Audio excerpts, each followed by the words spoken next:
Yesterday on the show, I covered Liz Wolfe from Reason Magazine. She did a video piece on Robert F. Kennedy Jr., a hit piece or a critique, depending on how you viewed it. I viewed it more as a hit piece. I kind of call it her crystal ball moment, where, Crystal Ball had her interview with RFK Jr., and she got really, really eviscerated for it because she kept pushing him, not really allowing him to answer, saying, we don't have time to debate, but then was basically throwing her her viewpoints at him. And Liz Wolfe, I felt like, did something very similar to that, and she got a very similar reaction online as Crystal Ball did with her interview with RFK Jr. So this sort of hit piece that Liz Wolfe came out with wasn't received well. It did go viral. It's had millions of views on Twitter. Thousands upon thousands of people have commented on this video. But so I did the whole thing, got a lot of comments from many of you after the shows, got a lot of emails, a lot of comments in the videos. And one of the comments that kept coming up over and over and over again was, Kim, play his clips in context. There was a point in Liz Wolfe's video where she talks about, and I said this was probably the most legitimate criticism she had of him, besides ideological differences, her being libertarian and him being old school Kennedy Democrat. Besides that, the most, I thought, legitimate critique was the fact that he had made comments about jailing dissent or silencing free speech. So she was saying he's not the free speech advocate you think he is, because he's actually said that he wants to silence critics and silence people who are against him. So a lot of people said, Kim, but play the whole clip, because a lot of times you see on social media this one little clip circulating around. It's just 10 seconds long, and that's all it is. And instead, we should watch the entirety of what the question was, what his answer was, if there was a follow-up, that sort of thing. So that's what I want to do today. I want to start off, though, by saying this is the criticism of his wanting to censor or jail dissidents or whatever. This is not the first time that this has come up. I mean, like I mentioned, this has come up on social media, but Reason Magazine has actually already done a previous hit piece on RFK Jr. They did one back in, this was in April. This is from Matt Welsh. So this is a different writer at Reason. And this writer did a very big expose on RFK Jr. and the comments that he's made. So I'm going to address some of the stuff that's actually listed in this article because it's really detailed. And I'll link it down below if you want to read the whole critique for yourself, for sure, because you should have all the information whether you support RFK Jr. or not. Let's go ahead, though, and watch the clip, the entire clip of when RFK Jr. says he wants to jail the Koch brothers. Let's play the whole thing. It's like a little over 4 minutes long. With Robert F. K. Jr., what's your message here today for the march? Well, I was at the first Earth Day in New York City in 1970, and I remember what it was like then. The Lake Erie was declared dead. The Cuyahoga River was burning. The Santa Barbara oil spill had destroyed the beaches in Southern California. And a lot of people were saying, we can't change this. But 20 million Americans that came out on the street, 10% of our population, the largest public demonstration in American history. And it frightened the politicians, this vast outpouring of Democratic power. And over the next 10 years, we passed 28 major environmental laws in this country that protect our air, water, wildlife, fisheries, public lands. And the bad guys, the Koch brothers and their carbon cronies and Exxon and Chevron and Shell and the coal industry and their indentured servants in Capitol Hill, they have money on their side. American politics is driven by two forces. One is money and the other is intensity. And the Koch brothers alone have put $300 million into the political process this year. We can't match that. What we can do is produce people, and it's really the only thing that we can do. So, and that's why this is so important, that we can show the politicians that no matter how much money they take from the Koch brothers, that, we have the people on our side. The skepticism in Washington persists, and I think the rhetoric gets very heated. I think at one point you had said that CEOs should be jailed. You called it, I don't know if it crimes against humanity or something, but when you use that kind of rhetoric in the debate, and the other side is calling, global warming, they call them global warming alarmists, they call them that stuff. Where does the debate go, and how do you How do you break that logjam? Because this has been going on for... The problem is you need to use some of that rhetoric because the press is so bad about accepting the orthodoxies of the oil industry and of the Republican echo chamber. I was a district attorney here in Manhattan, and we were putting kids in jail for a year for jumping a subway toll to save 75 cents. Okay, the Koch brothers are poisoning people, and they're polluting our atmosphere from the emissions alone from the oil and coal industry. It's $375 billion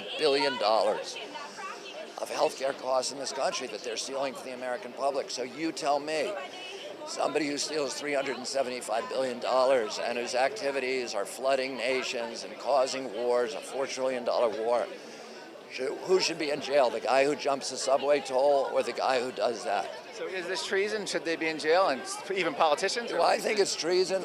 Do I think the Koch brothers are treasonous? Yes, I do. And Rex Tillerson, who's the head of Exxon, said publicly, he said Exxon is not an American corporation.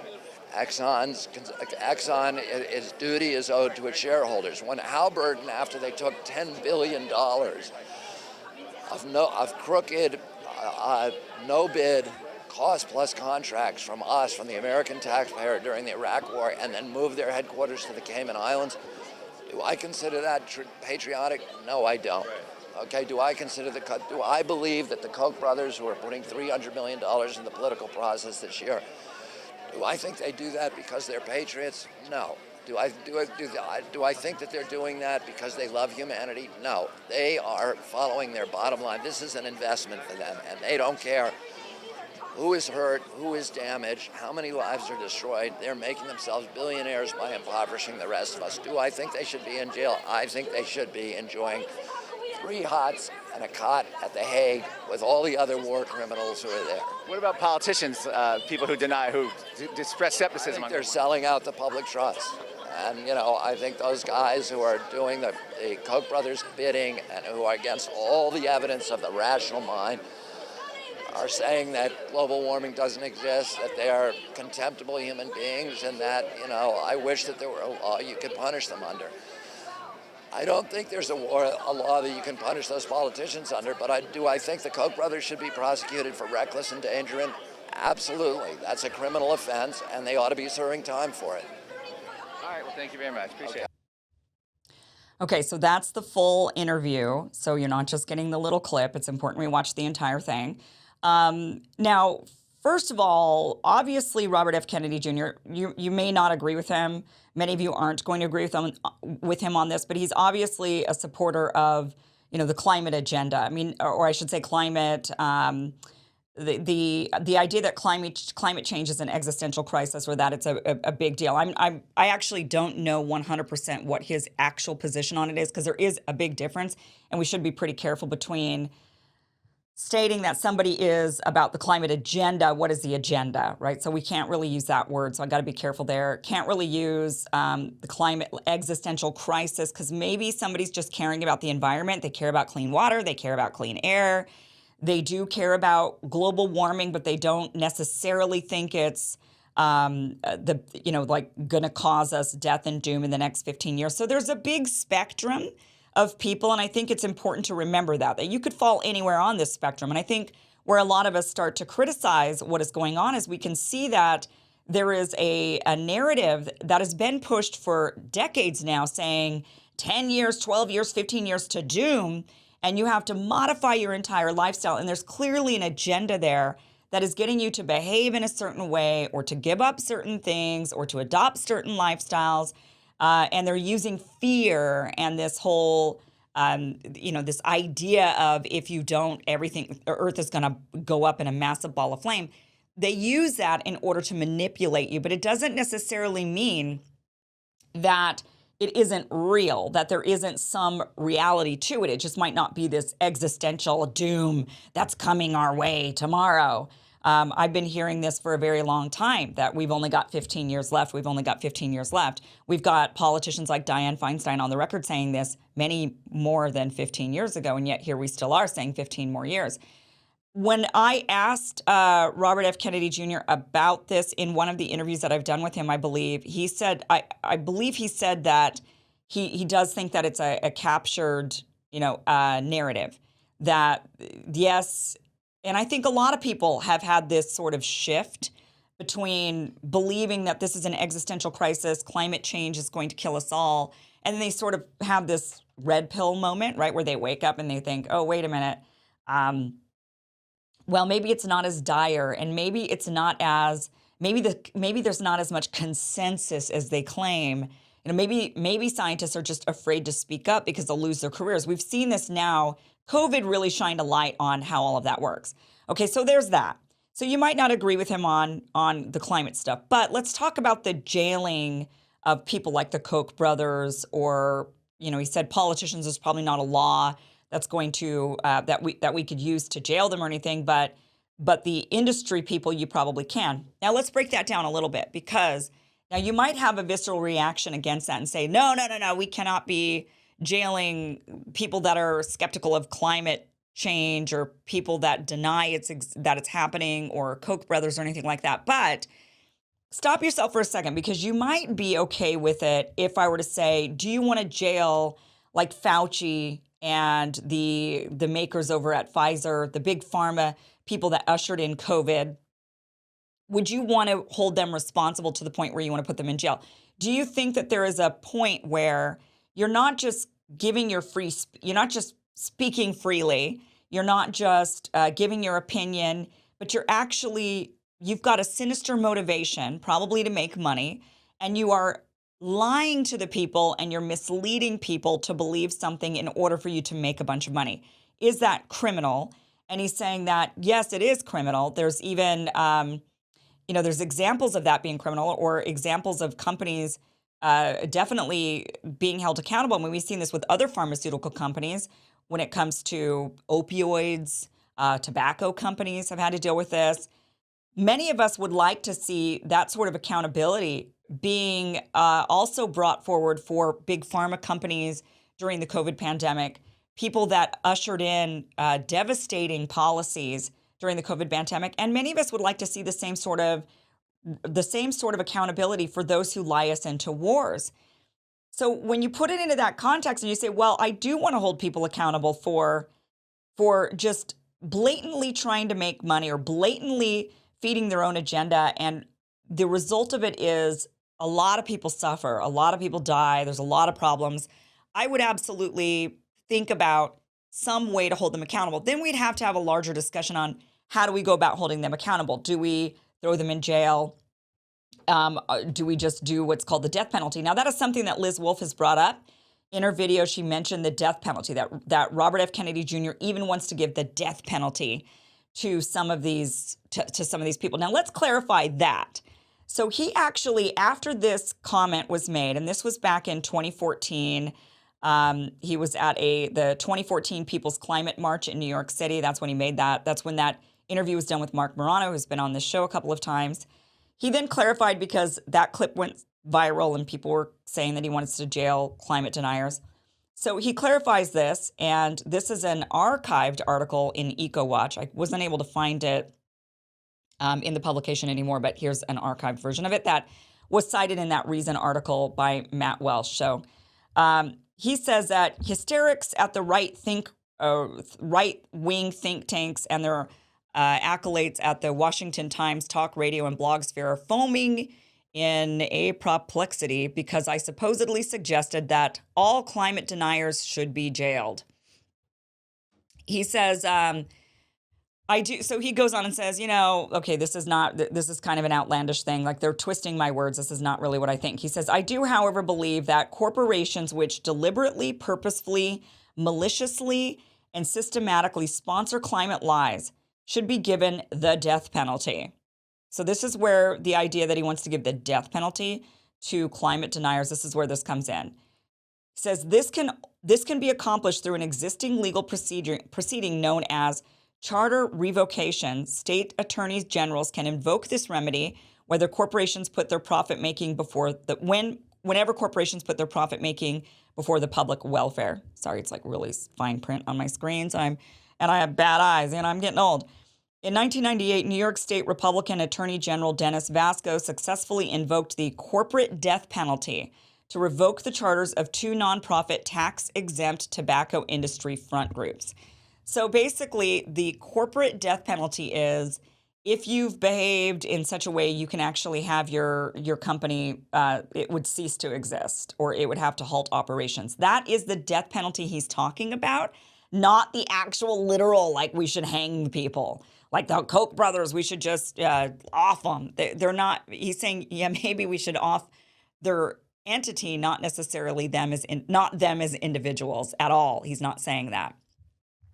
He goes on to say, by the way, in this article, as he's defending himself and his point is, he says, just as Big Tobacco funded the now moribund CTR and the Tobacco Institute to systematically deceive the public about the perils of cigarettes, the carbon cronies with far larger profits at stake have funded an army of front groups to persuade the public that global warming is a hoax. For more than a decade, petroleum industry behemoths led by Koch Industries and ExxonMobil have waged a successful multi-million-dollar propaganda blitz to mislead the public about global warming using the same techniques honed by Big Tobacco in its campaign to hoodwink the public about smoking. In their efforts to impede state, national, and international efforts to protect humans from the destructive climate chaos, both companies have engaged in massive spending sprees purchasing phony junk science devised to undermine the overwhelming scientific consensus on global warming. Now, mind you, this was written 10 years ago. From what I gather, his viewpoint on the narrative of climate change has changed, and that he sees that it's also one of those captured narratives. However, that being said, what do you want to do? And I'm really curious what you think about this. I mean, what should be the ramifications for those that use both sides of, let's say, the climate change narrative? So you've got one side saying climate change, it's absolutely real, and because of it, you will own nothing and you will be happy. Because climate change is real, you are going to live in a 15-minute city. Because climate change is real, we need to ensure that we use CBDC so that we can know every single purchase that you're making so that we can track your carbon footprint. Like, what would you want to do about that person? Do you feel like they should be held accountable when really you feel like they're not at all operating in good faith, wanting to put an end to climate change? They're really just trying to control you. They're really just trying to figure out fear-mongery ways to get you to comply with their agenda. What should be done about those people? And on the same flip side, what should then be done about the polluters that are out there, these big industries that do not care about wildlife, they do not care about the environment, they do not care about clean drinking water, clean air. They're only in for making money. And if they can cut corners and they can poison your water and they can poison your air, what do we do about the East Palestine, disaster, for example, when big companies can go and cart things along, they cut corners maybe on their safety, and suddenly there's a spill into your drinking water or into your air? What should be done about them, especially if they lie to you and then they say, oh, don't worry, your drinking water's fine, your air's totally fine, the chemical wasn't harmful at all? What should be done about these two groups? I mean, they're two sides of the same, they're operating for their own agenda, they're not caring about you, and they're lying to you to get to their end goal. So that is the big question. And if people do die, if there are some ramifications from it, if people's lives are ruined, what should be the outcome? What should be the consequences of this? And again, it's a good question to ask when you then put it into the context of what would you do about big pharma, the COVID pandemic, warmongers. Would you do anything at all? I'm curious what you think about that. You can email me, kim@kimiversen.com. Really would like to hear from you. What do you think the consequences should be? Is he correct in thinking in some instances you may be able to jail them? We've seen a lot of these big power players get away with things, be they Epstein or be they Koch brothers or whichever, or George Soros or whatever, pick your Bill Gates, pick your person. We're seeing them get away with whatever they want to get away with because they have been able to financially capture politicians, financially capture industries, and because of it, they have a disproportionate amount of influence, and they seem to be able to get away with literal murder. So it's a good question. What would you do about them if you had the ability to do something about them? Or would you rather the politicians turn a blind eye? Because in criticizing RFK Jr. by saying, how dare he say he actually want to hold these people accountable and put them in jail, you're essentially saying you would prefer a politician that, what, turns a blind eye, that just continues to say, well, I guess you could continue to do whatever you do and lie and cheat and steal, and it doesn't matter. Now, if it's just words, that's one thing. But if it's there's a fine line between using words to to just express your free speech or First Amendment rights, and using words to deceive and manipulate and lead people down the wrong path. There is a difference in that. I think that's important to also remember. So some other comments of his that we should probably go over to make sure that we're thorough here.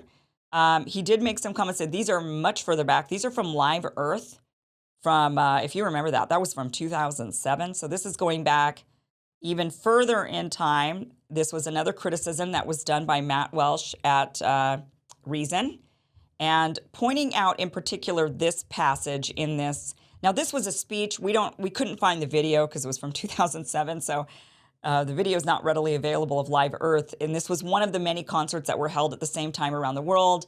And the concerts were meant to fundraise money for, it was put on by Al Gore. It was for climate change and environment. And Robert F. Kennedy Jr. spoke at the New Jersey event of Live Earth. And one of the statements he made during his speech, during his remarks, he said, "Now, you've heard today a lot of people say that there are many little things that you can do today to avert climate change on your own. But I will tell you this, it is more important than buying compact fluorescent light bulbs or than buying a fuel-efficient automobile. The most important thing you can do is to get involved in the political process and get rid of all those rotten politicians that we have in Washington, D.C., who are nothing more than corporate toadies for companies like Exxon and Southern Company. These villainous companies that consistently put their private financial interests ahead of the American interests and ahead of the interests of all humanity. This is treason, and we need to start treating them now as traitors." So, yeah, those are really harsh words to be saying these are. I don't believe that the Koch brothers or what he's referring to here, I don't believe that's treason. I have a different definition of treason personally, and I don't believe they should be treated as traitors. Definitely swindlers, perhaps. If you're going to say that Pfizer or Bill Gates or ExxonMobil or Koch brothers, that they've engaged in narratives, false narratives, in order to push you towards in a direction that's going to just line their pockets with billions of dollars, that could be maybe fraud. It could be, it's duplicitous potentially, depending on if you can prove that. It could be, there's a lot of probably criminal things that would be. I just don't think I would call it treason or traitors. And so, these are legitimate comments that he's made that you could criticize, comments that he's made that you could say, that's a turnoff to me. I don't want to vote for a candidate like this. Certainly, you could say that's just a line too far for me. I mean, everybody seems to have a red line. Many of us, however, say, a lot of people use inflammatory language to get their point across. We learned, yesterday, that Joe Biden says the F word every so often. They're like, oh, Joe Biden cusses. He gets mad and he cusses. I mean, this happens, right? People use inflammatory language when they get upset, when they're feeling really passionate about something. It's a whole different thing to say something like when Maxine Waters, as much as we want to criticize her when she's out there protesting and she's saying, we got to get him, we got to get him. I mean, I don't think she legitimately means that you should actually go and cause violence. And because I don't believe Maxine Waters believes I don't believe she has the intention of causing violence. I also don't believe that Trump, during the January 6th protests, was inciting violence. I don't believe anybody that says we got to fight for our rights, or we've got to demand, or we've got to hold people accountable, or we've got to, when you use these words, I don't take them literally. Like, oh, we've got to fight, like we got to start punching people in the face, literally. Although I have heard that from a lot of people that say they've got to punch Nazis in the face, and I think they're actually being quite literal on that one. But we have to know, people use really inflammatory language at times when they're feeling really passionate. When he's saying things like, this is treason, we got to treat them as traitors, that could be a turnoff to you. Many of us, however, are watching for the first time in our lives a candidate who's actually calling out the CIA, who's actually calling out the deep state, the FBI, the warmongers. I mean, we're seeing Trump do that as well. And we're watching two candidates, really. You've got Robert F. Kennedy Jr. and Donald Trump both calling out the security the security state, the deep state. Robert F. Kennedy Jr. is calling out the CIA, saying that they killed his father and his uncle. I mean, these are, or at least his uncle for sure. I think he's alluded to the fact that he doesn't believe that his father was killed by the person that they claim his father was killed by. But, this is the first time in our lives that we're seeing a candidate like this. And so I guess you have to weigh what do you feel is more important? Are you going to hold somebody who maybe uses inflammatory language at protests? I mean, he's at protests at Live Earth. That's basically what that is. And when he was at this other event, it's essentially a protest when he's at the People's Climate March. So when you're using protest language at a protest, I think there's a little bit of give there. But of course, that's up to you to decide if you feel like these comments are just a red line for you, over the top, too much. Definitely something to consider. But I wanted to give you all of this in context, break it down for you thoroughly, and would love to have him back on the show to talk more about what he really thinks about climate change and the climate agenda, and jailing. At what point is a person's speech criminal? Would like to hear from him on that. Most people are not free speech absolutists. They do believe that certain speech would cause you to potentially have some sort of consequence. Maybe it be jail, like if you yell fire in a crowded theater and somebody gets trampled to death, or whether it be, you slander somebody and you're going to be held accountable in a court of law. A lot of people are not free speech absolutists. So it would be interesting to find out where his lines are on that, since he is getting so much criticism. So it'd be great to have him back on the show, and I will reach out to his team and see if we can make that happen. All right. Well, if you look in the mirror and you see dark spots, it happens to all of us as we age, well, you're going to love the new dark spot corrector from Genucel. The dark spot corrector has 3 cutting-edge ingredients. It goes to work fast to target sunspots, dark spots, liver spots, and even old discoloration, both on your face and your hands. You'll be amazed at how quickly you're going to see results. You can now enjoy your summer sun, beach, barbecues without embarrassing spots.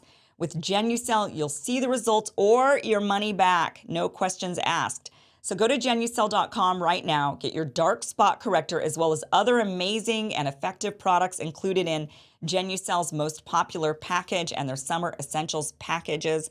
Visit Genucel.com/Kim. You're going to save over 70% off Genucel's most popular package and their summer essentials package. You'll also get free shipping, free returns, and the best luxury skincare you've ever used, all at 70% off by visiting Genucel.com/Kim.